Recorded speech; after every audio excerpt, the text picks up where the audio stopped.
I saw the film in a public screening in Cambridge on Wednesday. There was, because the press saw it just before it opened, there was a screening on Tuesday night and Wednesday morning, which it was a Thursday. I saw it, not Wednesday, on Thursday. So it just suited me that was better for my purposes. So by the time I saw it, other people had seen it already. One thing that is interesting, whenever it comes to a movie like this, people are actually generally, I think, quite good about trying not to do spoilers. Even online, I've seen people just saying, I don't want to give anything away, but so I am going to endeavour as much as possible to not say anything about the specifics of the plot. Bear in mind, obviously, if you haven't seen the film yet and you want to go in completely cold and you've been avoiding everything, then, the most sensible thing is to avoid this, but I will do my best. So, after the ending of Infinity War, in which half the population of the Marvel Cinematic Universe had been wiped out, it was a very, very downbeat ending. And in fact, I think this is an example of me going in to see things without sort of being prevalent. I don't think I knew when I saw Infinity War first. So I didn't know that it was the first part of what's basically going to end up being a two-part story. So this is the second part. So this takes a mighty stab at picking up the gauntlet from the downbeat ending of Infinity War and also tying up the ends of a narrative which spans umpteen movies in which people have got to know and invest in a huge number of character threads. I mean, a really sort of baffling number of character threads. So to talk just specifically about the beginning, the film opens in somber fashion with the survivors of what happened at the end of Infinity War attempting to come to terms with the loss, with the fact that, as we all know, Infinity War did not end well for the Avengers. So one of them is now leading a group therapy session for people who are suffering from post-traumatic stress. Another, who has always struggled to rein in their anger, is now living with, Who could that be? No, okay, fine, but I just... Okay, keeping it vague. Exactly, keeping everything vague, is now discovered a new way of combining their scientific knowledge and their anger. Another who we lost, who is having faced the void out in space, has now managed to find some kind of solace within the bosom of a family. Another has descended into bloated alcoholism, has crawled into a bottle from whence they have not crawled out. So everything is lost, everything is destroyed, everything is kind of living in the aftermath. But then, due to some plot elements that have been set up before about the quantum realm and about the stones, there comes a suggestion that rather than just dealing with what happened, they can change what happened. I'm going to play you a clip, and I have to say, even I think, even clips I worry about, but this is a clip from the movie, this is the clip from the movie, about how rather than just coming to terms with what's happened, they might change it. He used the stones again. Hey. We'd be going in short-handed, Look, he's still got the stones, so... So let's get him. Use them to bring everyone back. Just like that. Yeah, just like that. Even if there's a small chance that we can undo this, I mean, we owe it to everyone who's not in this room to try. If we do this, how do we know it's gonna end any differently than it did before? Because before you didn't have me. Hey, new girl, everybody in this room is about that superhero life. And if you don't mind my asking, where the hell have you been all this time? There are a lot of other planets in the universe. And unfortunately, they didn't have you guys.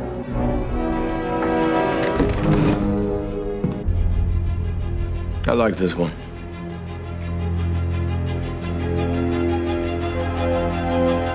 Let's go get this. But we talked about that before, about how are you going to deal with the fact that you now have a character who can basically do anything. And actually, I do think that line about there are other places, although that does remind me slightly of the explanation of Jaws 2, which was in all the oceans, how could there be just one? You go, yeah, okay, fine, fair enough. Okay, that's very good. I like that clip. I thought that was exciting. Yeah. So, strangely enough, the film has it's 3 hours long, and it has basically a 3-act structure, in which the first act is very somber, has a tone that reminded me partly of the tone of Logan, which actually is one of my favourite superhero films.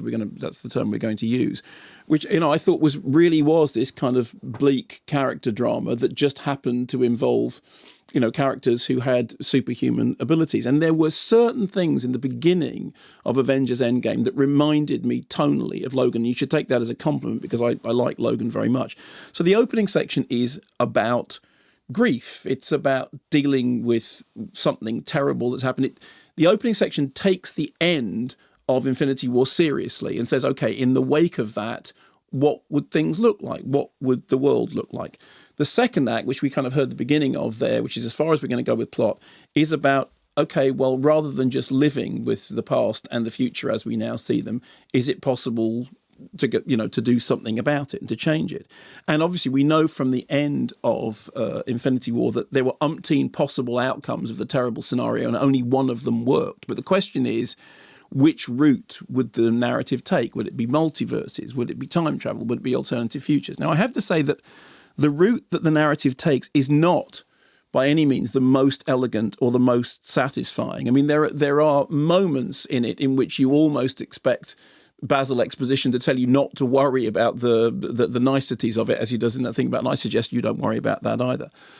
But although it is not the most elegant, and although it is not the most narratively satisfying, what it does allow for is for the film to perform and this is a phrase that's been used quite a lot, to perform a kind of a victory lap, to basically revisit sections of the stories so far in a way which is both nostalgic and charming and surprising and, bizarrely enough, often, not bizarrely enough, rewardingly enough, often very moving. Now, there's always the question about, if you come to one of these movies and you the knowledge of can you come to them without the knowledge of the? Well, firstly, I think you can't. I mean, obviously, you can watch anything and appreciate it for what it is, for its visual perspective, if you don't know anything about the story. But it's like the Rutles. The more you know about the Beatles, the funnier the Rutles is and the better the Rutles is. And in the case of this, I have seen all the films, but I'm not immersed in them. As I've said before, I don't have as much invested in them emotionally as people who have literally grown up with this particular character arc. But I have seen all of them, and I do know that there are certain things that work because I know what they're referring back to. And my advice would be, the more you've seen, the more you'll get out of it. Yes, it's possible to watch anything without prior knowledge, but it's richer the more you've seen before. But what's interesting is that the individual vignettes within the narrative structure, as I said, I don't think is the most elegant, are variously exciting, touching, and funny. I mean, the film has more laughs in it than many alleged comedies, and it's not a comedy by any means, but it does have moments of levity and moments of laughter. It also has moments of tragedy, and it's not giving anything away to say that I teared up twice. There were two specific scenes in the film in which I found myself welling up, thinking this is really working on an emotional level, which, considering the amount of other stuff that's going on in terms of exposition and unraveling and narrative threads, the fact that it has that emotional punch, even for me, and I am not somebody who is massively emotionally invested in this world, it means it is doing something which on a simple, basic cinematic level is working. Because I've always said that one of the things I love most about cinema is its ability to touch you emotionally, to make you laugh, to make you cry, to make you, scared. And if a film does that, if it creates that emotional connection, particularly in the midst of so much other stuff happening, then I think that is a triumph. And it reminds us that the balance between comedy and tragedy is very central to everything that's going on with this particular world. I mean, you like the characters because they're funny, but you also like them because you take them seriously enough to invest in them. And again, when you sort of take a step back and go, every now and then you'll find yourself looking at characters with perfectly formed hair, perfectly coiffed hair in the middle of intergalactic disaster. And yet suited and booted and looking fantastic, which was that was something that happened with the Twilight movies. And you got to the end of the Twilight movies, and they were facing the extinction of all life ever and oblivion, but they'd still managed to find time to do their hair. And yet you take the characters seriously enough, even when what's happening with with the narrative has this kind of Twilight Zone level of invention to it. And it is to the director's credits,